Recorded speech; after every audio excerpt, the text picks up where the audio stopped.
validated materials have received basic reliability testing to accelerate the process of bringing new materials into the market. They've been tested and tuned for reliable operation on select Stratasys FDM printers. Hi, I'm Rachel Ratkowski, a Stratasys applications engineer. PA666 is a 20% glass-filled nylon developed by Covestro for use in passenger rail cars.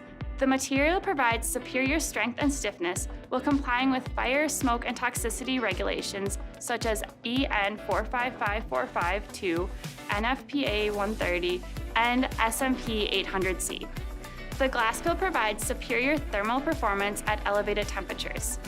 Mechanically, PA666 has a tensile strength at break of 7,250 psi for the on-edge or XZ orientation and 3,600 psi for the upright or ZX orientation.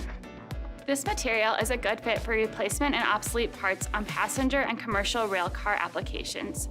Some examples include this armrest, passenger handle, and cable guide.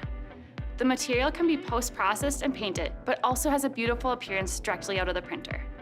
PA666 is compatible with Stratasys SUP 4000B breakaway support. For more information, please contact your Stratasys reseller or visit stratasys.com. Thanks for watching.